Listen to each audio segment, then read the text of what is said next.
নমস্কার, welcome to ঠাকুর শেষেল।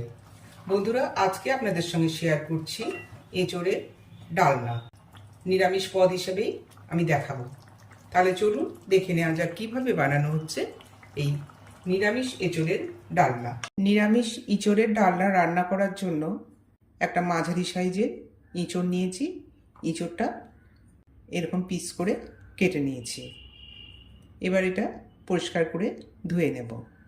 এঁচোড়টা পরিষ্কার করে ধুয়ে নেওয়ার পর সেদ্ধ করতে দিয়ে দেব। প্রেসার কুকারে জাস্ট একটা সিটি দিয়ে সিদ্ধ করে নেব। হাফ চা চামচ হলুদ, এখানে আর কিছু দেওয়ার নেই। এবার এটা সিদ্ধ করতে বসিয়ে দিচ্ছি। এঁচোড়টা যতক্ষণ সিদ্ধ হচ্ছে এর মধ্যে আর কি কি লাগবে মশলা সেগুলো আমি দেখিয়ে দিচ্ছি। একটা বড় সাইজের আলু নিয়ে ডুমো ডুমো করে কেটে নিয়েছি। টমেটো আছে একটা বড় সাইজের, টমেটোটা পেস্ট করে নেব। আদা নিয়েছি 2 ইঞ্চি মতো, কাঁচা লঙ্কা আছে 4টে, 50 গ্রাম টক দই, কিছুটা কিশমিশ। যেহেতু এটা নিরামিষ পদ বানাচ্ছি সেই জন্য এখানে আমি দইটা ব্যবহার করেছি। পেঁয়াজ রসুনের কোনো ব্যবহার করব না। আর যা মশলা লাগবে সেগুলো বানাতে বানাতে আমি বলে দেব।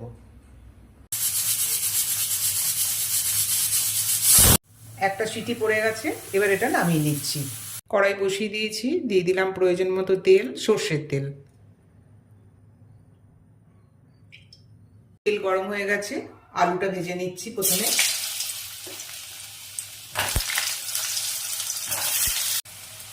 হাফ চা চামচ হলুদ দিলাম। আলুটা একটু লালচে করেই ভেজে নেব।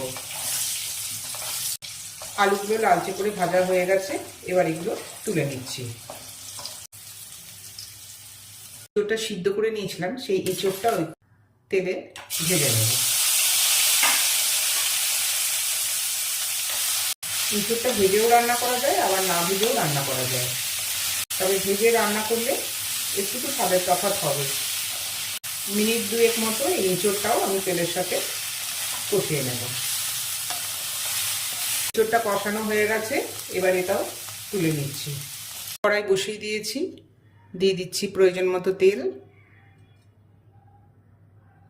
এলাচ, দারচিনি, লবঙ্গ, একটা তেজপাতা আর শুকনো লঙ্কা, 1/4 চা চামচ সাদা জিরে। মশলার পরিমাণ সবটাই কিন্তু নির্ভর করছে এঁচোড় কতটা আছে তার উপরে। ফোড়ন রেডি হয়ে গেছে, এবার এর মধ্যে দিয়ে দিচ্ছি টমেটো পেস্ট।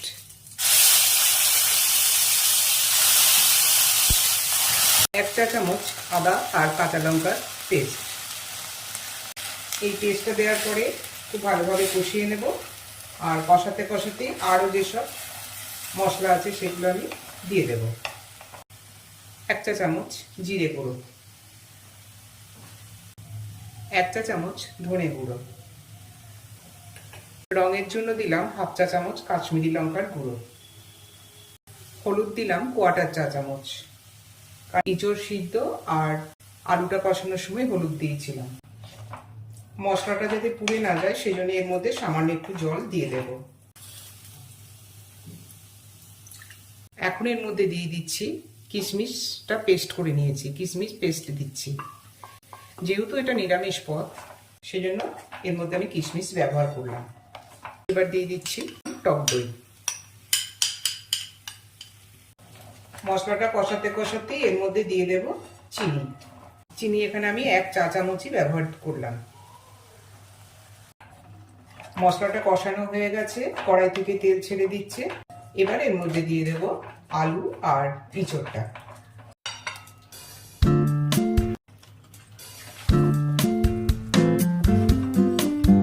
আলু আর এঁচোড়টা দেওয়ার পরেও ভালোভাবে কষিয়ে নেব। কষাতে কষাতে এর মধ্যে দিয়ে দিলাম 1 চা চামচ নুন। আরও একবার ভালোভাবে কষিয়ে নেব।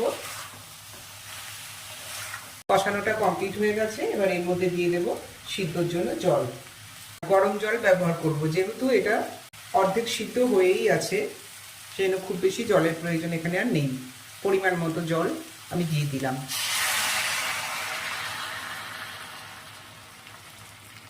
এর থেকে বেশি জল আর ব্যবহার করব না।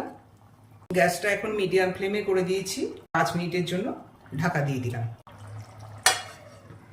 5 মিনিট হয়ে গেছে, ঢাকাটা খুলে দেখে নিচ্ছি।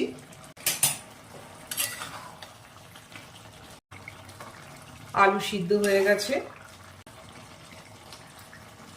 ইঁচড়টাও সিদ্ধ হয়ে গেছে খুব ভালোভাবে। এবার এটা নামিয়ে দেব আমি। আর নামানোর আগে আরও কিছু মশলা আছে, সেগুলো দিয়ে দিচ্ছি।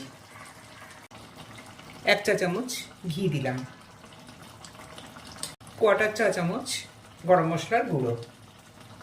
গরম মশলার মধ্যে আছে এলাচ, দারচিনি আর লবঙ্গ। প্লেটে পরিবেশন করে দিচ্ছি। গ্যাস বন্ধ করে দিলাম। তাহলে বন্ধুরা, আমার এই রেসিপি আপনাদের কেমন লাগলো আপনারা কমেন্ট বক্সে জানাতে কিন্তু ভুলবেন না। এখনো পর্যন্ত আমার চ্যানেলটি যারা সাবস্ক্রাইব করে উঠতে পারেননি, অনুরোধ রইল চ্যানেলটি লাইক, শেয়ার এবং সাবস্ক্রাইব করবার জন্য।